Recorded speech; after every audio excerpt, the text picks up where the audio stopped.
نحمده ونصلي ونسلم على رسولنا الكريم أما بعد فقد قال الله تبارك وتعالى والله خلقكم من بطون أمهاتكم لا تعلمون شيئا وجعل لكم السمع والبصر والأفئدة لعلكم تشكرون. وقال نبينا صلى الله عليه وسلم مروا أولادكم بالصلاة وهم أبناء 7 سنين واضربوهم عليها وهم أبناء 10 وفرقوا بين المضاجع أو كما قال نبينا صلى الله عليه وسلم. بزرگان محترم عزیزان گرامی، تخلیق کے اعتبار سے اللہ نے انسان کو جاہل بنایا. دیگر مخلوقات کے مقابلے میں اللہ تبارک و تعالیٰ نے اس کو پابند کیا ہے کہ اگر اس کو کسی چیز کا علم، ہنر، فن چاہیے، اس کی تربیت چاہیے تو اس کو سیکھنا پڑے گا. وہ ماں پیٹ سے گئی پر کوئی چیز سیکھ کر نہیں آئے گا. بعض جانور ہیں ان کو سکھانے کی ضرورت نہیں پڑتی ہے. آپ دیکھتے ہیں کہ ایک بکری کا بچہ ہے، بھینس کا بچہ ہے، پیدا ہوا ابھی 10-15 منٹ ہوئے، وہ اپنے پیروں پر کھڑے ہونے کی کوشش کر کے چلنے کے قابل بن جاتا ہے. وہی ایک انسان کا لڑکا ہے، اس کو چلنے کے لیے سکھانے کی ضرورت ہوتی ہے، انگلی پکڑنے کی ضرورت ہوتی ہے، واقف کے سہولتیں اور سہارے دینے کی ضرورت پڑتی ہے. پھر وہ 1 سال کی لمبی مدت گزارنے کے بعد چلنے کے قابل بنتا ہے. اس کے مقابلے میں جتنے جانور ہیں پیدا ہوئے چلنا شروع کر دیا. تیرنے والے پرندے ہیں، ان کو تیرنا آ گیا ہے، پیدا ہوتے ہی مچھلی کو ضرورت نہیں پڑتی ہے کہ وہ اپنے بچوں کو تیرنے کا ہنر سکھائے. اڑنے والے پرندے ہیں، وہ اپنے بچوں کو مدتوں لمبی عرصے تک ان کو اڑنا سکھانا میں لگائیں، ایسا نہیں ہوتا. اس کے مقابلے میں ایک انسان ہے جس کے بارے میں اللہ تعالیٰ فرماتے ہیں وَاللَّهُ خَلَقَكُم مِّن بُطُونِ أُمَّهَاتِكُمْ لَا تَعْلَمُونَ شَيْئًا. اللہ تبارک و تعالیٰ تم کو دنیا میں اپنی ماؤں کے ذریعے سے وجود دے رہے ہیں. لا تعلمون شیئا، اس حال میں کہ تم میرے جاہل ہو، تم کسی بات سے واقف نہیں ہو. اب اس واقفیت کو حاصل کرنا یہ انسان کے ذمے رکھا گیا ہے. اسی واقفیت کو جاننے کا نام، معلوم کرنے کا نام علم، اور اسی جاننے کا نام تربیت ہے. تعلیم اور تربیت کے ذریعے سے انسان کے اندر یہ جہل ختم ہوتا ہے. اور اگر انسان اس تعلیم اور تربیت کی طرف فکر نہ کرے، توجہ نہ دے، تو پھر وہ بل ہم اضل ہو جاتا، کل انعام، جانوروں کی طرح ہی رہتا ہے. اگر وہ علم ہنر کی طرف نہیں جاتا، تعلیم تربیت کی فکر نہیں کی جاتی، تو پھر ویسے ہی رہتا ہے. تو اس سے معلوم یہ ہوا کہ ایک انسان کو قابل انسان بننے، لائق انسان بننے کے لیے تعلیم اور تربیت جزء لازم، جزء لائق کا بہت ضروری اور اہم پہلو. اس جانب اگر توجہ نہیں دی جائے گی تو پھر اس کو کچھ نہیں آئے گا. یہ انسان صرف نام کا انسان رہے گا، عمل کے اعتبار سے وہ جاہل یا جانور یا اس سے بھی بدتر اور اس سے بے گزرا ہو جائے گا. اس لیے بنیادی طور پر ہر انسان کو اپنے اندر سے جہل کو ختم کرنے کے لیے اللہ کی دی ہوئی نعمتیں اس کے کان، اس کے آنکھ اور اس کے دل ہے۔ ان تین چیزوں کو اللہ تبارک و تعالیٰ نے، یا ایسے ہی جتنے حواس ہیں کہ جس کے ذریعے سے علم حاصل ہوتا ہے، علم حاصل کرنے کے جتنے ذرائع ہیں، ان سب ذرائع کے ذریعے سے علم حاصل کرنا چاہیے۔ اللہ تبارک و تعالیٰ نے قرآن مجید میں جگہ جگہ اس بات کو بیان فرمایا ہے کہ علم والے، وہ جن کے پاس علم نہیں ہے، یہ دونوں ایک جیسے اور برابر نہیں ہو سکتے۔ بینا اور نابینا جیسے دونوں کے اندر یکسانیت نہیں ہے، دونوں میں بہت زیادہ فرق ہے، ایسے ہی علم اور بے علم والے بھی، ان دونوں کے درمیان بھی بہت زیادہ فرق ہے۔ اس لیے پہلی بات تو یہ ہے کہ ہر انسان کو اپنی فطری اور طبعی طور پر اس کے اندر جو جہالت ہے اس کو دور کرنے کی فکر ہونی چاہیے۔ اللہ تبارک و تعالیٰ نے اس آیت کریمہ سے یہ پیغام دے دیا ہے، ہر شخص یہ اپنے آپ کو سمجھے کہ میں، اللہ نے مجھے عالم بنا کر، ہنر والا بنا کر، تربیت یافتہ بنا کر نہیں بھیجا ہے، اللہ تبارک و تعالیٰ نے مجھے میرے ساتھ جہل رکھا ہے۔ اب اس جہالت کو، اس ناواقفیت کو، اس ناخواندگی کو، اس کند پنے کو میرے اندر سے مجھے نکالنا ہے، اور یہ نکالنا پیدا ہونے سے لے کر موت تک جاری رہے گا۔ کبھی کسی وقت بھی انسان کو یہ خیال میں مبتلا نہیں ہونا چاہیے کہ مجھے اب علم کی ضرورت نہیں ہے۔ عمر کا کوئی مرحلہ ہو اور زندگی کا کوئی کام ہو، کسی بھی علاقے میں رہ رہا ہو، ہر انسان کو اس بات کا فکر مند ہونا چاہیے کہ میرے اندر سے میری جہالت نکلی۔ اور ایسے ہی دوسری فکر یہ ہونی چاہیے کہ میں جن کا ذمہ دار ہوں، جن کا راعی بنا کر مجھے بھیجا گیا ہے، اپنی اولاد اور اپنے خاندان کے افراد کی جہالت کو دور کرنے کا بھی فکر مند ہونا چاہیے۔ نبی علیہ السلام نے اسی بات کی، اسی تعلیم اور تربیت کی طرف توجہ دلاتے ہوئے فرمایا، مروا اولادکم وہم ابناء سبع، اپنے بچوں کو نماز کا حکم دو۔ ایک نماز ایک اللہ کا امر ہے، یہ ایسے ہی بچے نمازی نہیں بن جائیں گے، بچوں کے اندر اخلاق ایسے ہی نہیں آ جائیں گے، بلکہ ان کی تعلیم اور تربیت ضروری ہوگی۔ حتیٰ کہ اگر انبیاء علیہ السلام بھی ہیں تو ان کو بھی اپنے بچوں کی تعلیم اور تربیت کی فکر ہے۔ خود جناب محمد رسول اللہ صلی اللہ علیہ وسلم اپنے بچوں کی تعلیم اور تربیت کی ایسی فکر کر رہے ہیں کہ ان کے کھانے کو، ان کے پہننے کو اور ان کے لقموں کے چبانے کو آپ علیہ السلام دیکھ رہے ہیں۔ حضرت انس رضی اللہ تعالیٰ حضور علیہ السلام کے ساتھ کھانے میں شریک ہیں، اور ایسے ہی ان کا ہاتھ تھالے میں آگے پیچھے ہو رہا ہے، اپنے سامنے سے بھی کھا رہے ہیں، دوسرے کے آگے سے بھی نوالا اٹھا کر کھا رہے ہیں۔ تو حضور علیہ السلام نے فوراً ان کی تربیت کی کہ بیٹا کھانا ایسا نہیں کھایا جاتا، کھانا کھانے کا طریقہ یہ ہے کہ پہلے بسم اللہ کہو، سیدھے ہاتھ سے کھانا چاہیے اور اپنے آگے سے کھانا چاہیے۔ حضور علیہ السلام یہ تربیت دے رہے ہیں۔ حضرت صلی اللہ علیہ وسلم کی مسجد کے اندر زکوٰۃ اور صدقات کے کھجور آئے ہوئے ہیں، حسنین میں سے کسی نے اٹھا کر اس کو کھا لیا ہے۔ حضور علیہ السلام ان کی تربیت فرما رہے ہیں کہ ایسا نہیں ہوگا، یہ چیز ہمارے لیے حلال نہیں ہے، اس کو نکال کر تھوکنا اور پھینکنا پڑے گا۔ اپنی انگلی لے کر حضور علیہ السلام نے ان کے منہ میں ڈال کر اس کھجور کو نکال کر پھینکا اور انہیں سمجھایا کہ ایسا نہیں ہوتا۔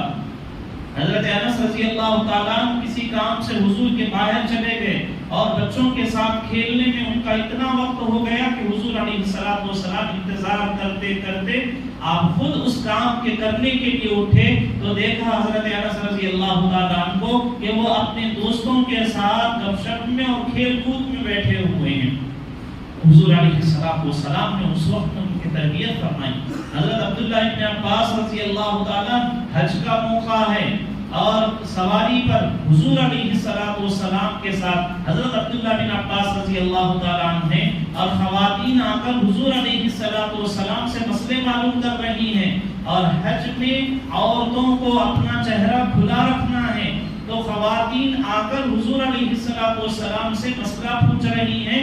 یہ ابھی بچے ہیں اور مراہق ہیں، بلوغ کے قریب ہیں، یہ آنے والی عورتوں کو دیکھ رہے ہیں، تو حضرت عبداللہ ابن عباس رضی اللہ تعالیٰ نے فرمایا کہ ان کا چہرہ پھیر دیا کسی اور رخ پر، جس رخ پر عورتیں تھیں اس کے مخالف رخ میں حضرت عبداللہ بن عباس رضی اللہ تعالیٰ کا رخ پھیر کر حضور علیہ السلام نے تربیت فرمائی۔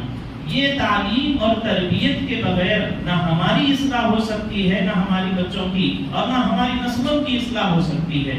ہم میں سے کوئی نہیں چاہتا اور کوئی نہیں کہہ رہا ہے کہ بچے یہ فون استعمال نہیں کیا کرتے، یہ انٹرنیٹ پر یہ چیزیں نہیں دیکھا کرتے، اس طرح سے دیر رات تک یہ چیز استعمال کرنے کی نہیں ہے۔ یہ فون، یہ ٹی وی، یہ انٹرنیٹ، یہ موبائل اور یہ اس طرح کی جتنی خرافاتی چیزیں ہیں، اس کے بارے میں ہم حرف غلط کی طرح بھی اپنے اولاد کو سمجھانے کے لیے تیار نہیں ہے، تو وہ تو فطرتاً طبیعتاً جہل میں مبتلا ہیں، وہ کہاں سے اس جہالت سے نکلیں گے؟ ہم ایسے سمجھ رہے ہیں کہ ہمارے بچے اذان ہونے پر گھر چھوڑ کر، بستر چھوڑ کر، کام چھوڑ کر، کھیل کود چھوڑ کر ایسے ہی مسجد آ کر پابندی کے ساتھ نماز پڑھنے والے بن جائیں گے، ہمیں تربیت کرے بغیر وہ خود بخود ایسے اچھے بن جائیں گے، یہ خام خیالی ہے۔ نبی علیہ السلام نے بھی اپنے چھوٹوں کی تربیت کی ہے، نبی علیہ السلام نے ان کو تعلیم دی ہے، یہاں تک کہ لوگ یہ کہنے لگے کہ یہ صحابہ کتنے گوار ہیں کہ ان کے نبی صلی اللہ علیہ وسلم ان کو پیشاب پیخانہ کرنے کا طریقہ بھی سکھاتے ہیں۔ یہاں تک نبی علیہ السلام اپنے بچوں کی تعلیم اور تربیت کی فکر، صحابہ کے تعلیم اور تربیت کی فکر اتنی ہے کہ واش روم کیسے جائیں گے، واش روم میں کس رخ پر بیٹھ کر آپ واش روم سے فارغ ہوں گے، پانی کتنا یوز کیا جائے گا، فقہ کی کتابوں میں ہے کہ اس ضرورت کی جگہ جہاں گندگی لگی رہتی ہے کتنی انگلیوں سے اس کو دھویا جائے گا، یہ تک کہ فقہاء کرام نے رسول اللہ صلی اللہ علیہ وسلم کی حدیثوں کی روشنی میں بیان کر دیا ہے۔ اتنی بات جو ہم اپنے بچوں کو بولنا بھی شاید ہمارے ذہن و دماغ میں نہیں آتا کہ واش روم یوز کرنا بھی سکھانا کوئی کام ہے۔ تو میرے بھائیو بزرگوں، پہلی بات اس بات کو ہم سب کو سمجھنے کی ضرورت ہے کہ اللہ تبارک و تعالیٰ نے ہم انسانوں کو اور جانوروں کے مقابلے میں زیادہ جہل کے ساتھ پیدا کیا ہے۔ ہم لا تعلمون شیئا ہے، ہم پیدائشی طور پر جاہل ہیں۔ اپنی جہل کو ختم کرنے کے لیے اللہ نے ہمیں آنکھ دیا ہے، کان دیا ہے، دل دیا ہے، حواس خمسہ دیا ہے کہ اس کے ذریعے سے اپنی جہالت دور کریں گے، خود اپنی بھی اور اپنے جو ماتحت ہیں ان کی بھی جہالت کو دور کرنا ہوگا، اور اس سے بے فکر ہو کر، اس کو کوئی ذمہ داری نہ سمجھ کر اور ہم یہ سمجھیں کہ ہمارے بچوں کی پوری طرح سے تربیت ہو جائے گی اور وہ قابل بن جائیں گے، یہ ٹھیک خیال نہیں۔ اس لیے میرے بھائیوں، ہماری ذمہ داری ہے کہ ہم اپنے بچوں کی تعلیم و تربیت کی فکر کریں۔ اب جبکہ نئے اسکولز کھلنے کا وقت ہو رہا ہے تو اس وقت میں صحیح تعلیم ہمارے بچوں کو ملے، صحیح تربیت ہمارے بچوں کو ملے، اس کے لیے اچھے اسکولوں کا انتخاب کرنا بہت زیادہ ضروری ہے۔ ایک ہے مسلم اسکولز اور ایک ہے اسلامی اسکول۔ ایسے اسکولوں کو ترجیح دینی چاہیے جہاں اسلامی چیزوں کو لایا جا رہا ہو۔ اس وقت آپ جانتے ہیں ملک کے حالات تبدیل ہو رہے ہیں. ملک نام کا سیکولر وقت ہے لیکن عملاً ایک خاص مذہب کی چھاپ اس ملک پر بٹھائی جا رہی ہے. نیچے سے بچوں سے ان کی ایسی ذہنیت بنائی جا رہی ہے کہ وہ مشرکانہ مزاج کے ہو جائیں. ان کا پورا تعلیمی جو سلیبس اب نیا تیار ہو کر آیا ہے وہ سب وہ ہے جس میں ہندوازم اور ان کے جو مذہبی کتابیں ہیں ان کا تقدس یا اس کے ذریعے سے ان کے معبودوں اور ان کی عبادتوں اور ان کے کاموں کی فوقیت افضلیت اس کا بہتر ہونا ثابت کیا جا رہا ہے. توحید کی بنیاد کو اور اس کی جڑ کو ختم کیا جا رہا ہے. اس کے مقابلے میں شرکیہ چیزیں نصاب کا جز اور حصہ بنتے جا رہی ہیں.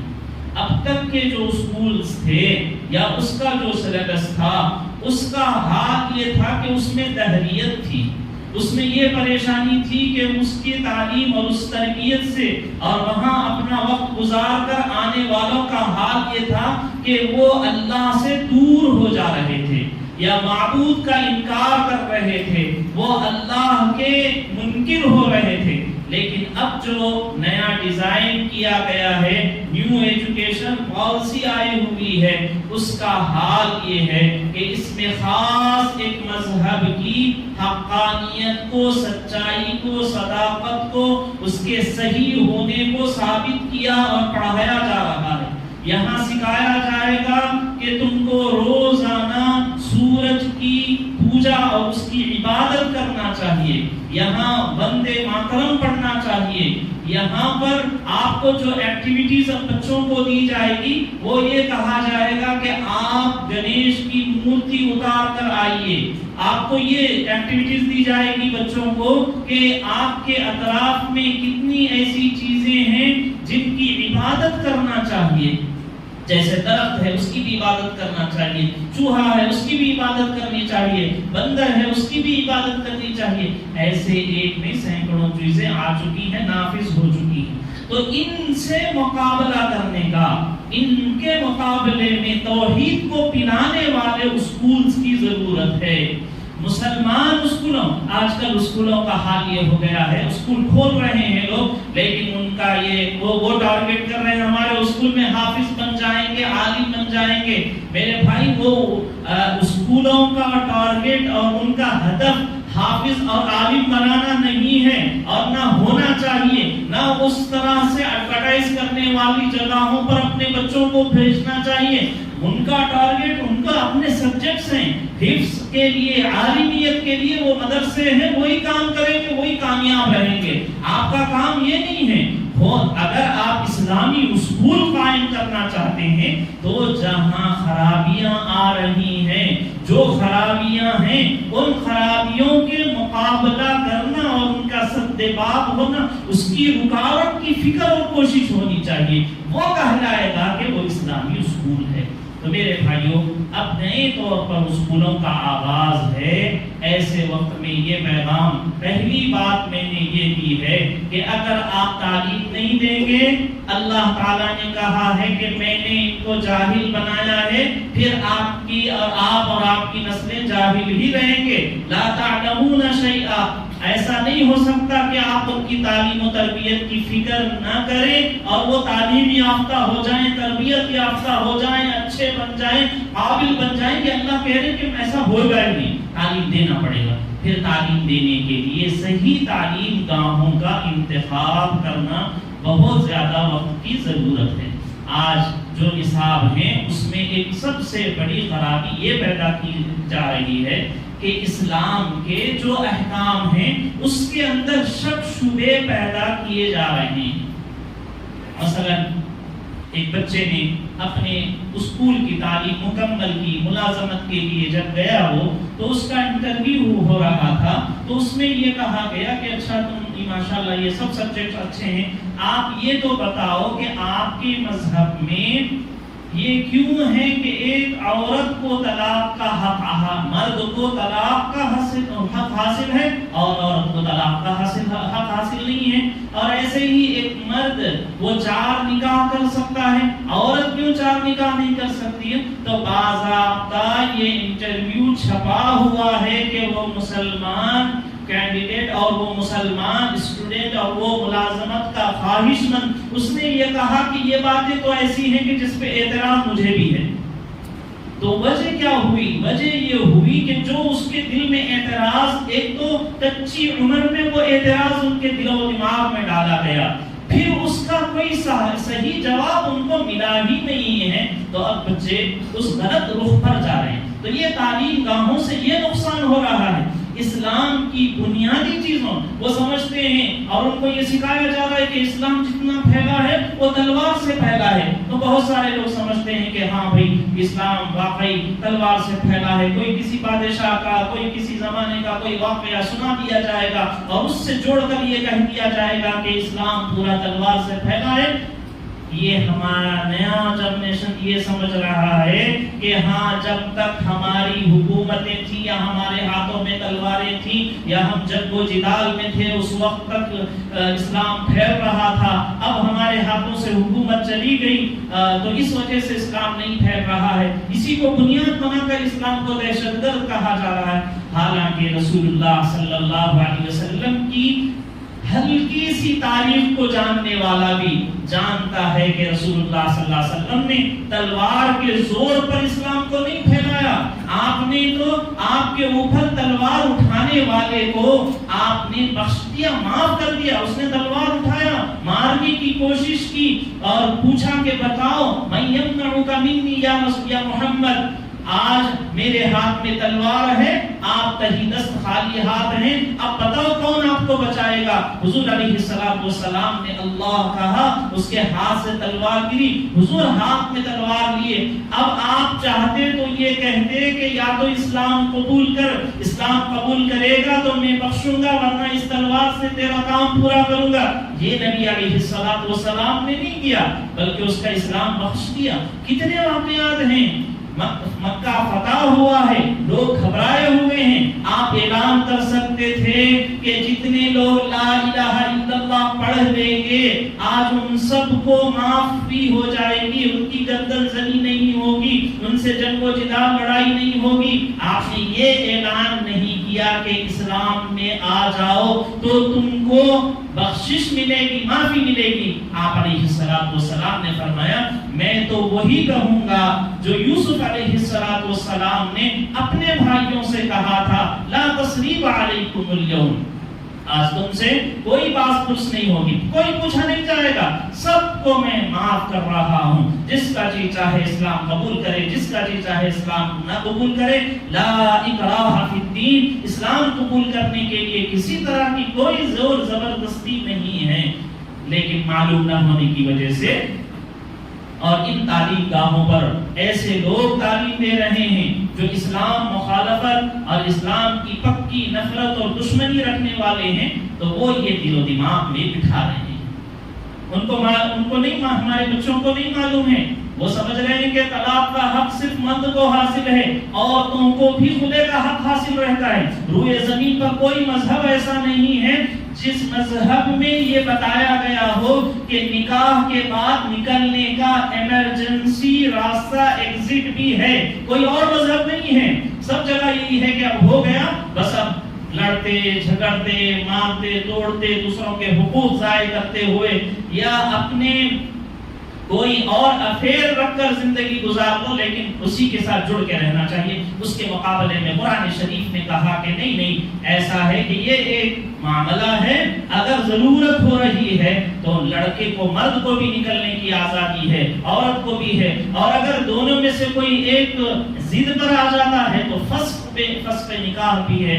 ایسے ہی اسلام میں عورتوں کے لیے 4 نکاح کی ممانعت اس لیے ہے کہ وہ اولاد کس کی ہوگی، نسلیں کس کی ہوگی، وہ واضح نہیں ہوگا، اس وجہ سے اس کے لیے یہ پابندی۔ تو یہ جو اعتراضات ہیں جو اسلام اور قرآن کے اوپر کر کے مسلمانوں کے اندر پیدا کیے جا رہے ہیں، اور ایسا نصاب ڈیزائن کیا گیا ہے کہ جس سے یہ اسلام کی، مسلمانوں کی اور مسلمان حکمرانوں کی اور ان کی تاریخ کو مسخ کر کے، غلط کر کے پیش کیا جا رہا ہے۔ تو ایسے اسکولز، جن اسکولوں کے اندر یہ آنے والی خرابیوں کا مقابلہ کرنے والے ہوں، وہ اسلام کی حقانیت کو وضاحت کے ساتھ بولنے اور بتانے والے ہوں، خواہ وہ اپنا دن بھر میں ایک پریڈ ہی کیوں نہ رکھ رہے ہوں۔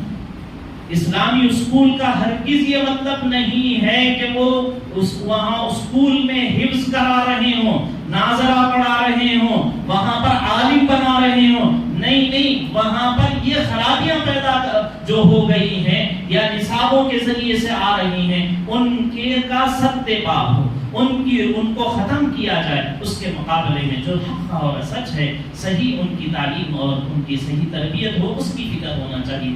تو میرے بھائیوں، میں دوسری گزارش آپ سے میں نے یہ کہی ہے، پہلی تو اپنے بچوں کی تعلیم کی فکر کرنا، اور غیر تعلیم کے بچے تربیت یافتہ، تعلیم یافتہ صحیح اور اچھے نہیں بنتے ہیں، اور دوسرے یہ کہ اچھی تعلیم و تربیت گاہوں کو تلاش کیجیے، اور اگر نہیں ہے تو پھر اس کا متبادل یا تو ان کو اچھے مکاتب کے ساتھ جوڑیے، یا اسلامی تنظیموں اور جماعتوں کے ساتھ ان کو جوڑیے، علماء اور مشائخ کے ساتھ جوڑیے، اتنا جوڑیے کہ بچے کے دل کے اندر کوئی اسلام اور مسلمانوں سے متعلق، رسول اللہ صلی اللہ علیہ وسلم سے متعلق یا اسلامی تاریخی شخصیات سے متعلق کوئی ان کے دل میں شک و شبہ پیدا ہو جائے تو وہ کھل کر اپنے علماء سے، مشائخ سے، اپنی دینی تنظیموں اور جماعتوں سے، یا اپنے جو ان کے ٹیچر اور اسکول والے ہیں ان سے پوچھنے کے قابل بن جائیں۔ اس طرح سے ہماری نئی نسلوں کی حفاظت ہو سکتی ہے۔ اللہ تعالیٰ مجھے بھی توفیق نصیب فرمائے، ہم سب کو توفیق نصیب فرمائے کہ ہم علوم اور علم حاصل کریں اور صحیح تعلیم گاہوں کا انتخاب کریں، اور دنیاوی تعلیم کے ساتھ ساتھ دینی تعلیم اور دین کے سلسلے میں ہونے والے شک و شبہات اور اعتراضات وغیرہ کو معلوم کر کے مطمئن ہو کر پورے شرح صدر کے ساتھ اسلام کے عقائد پر، عبادتوں پر جمے رہیں۔ وآخر دعوانا الحمدللہ۔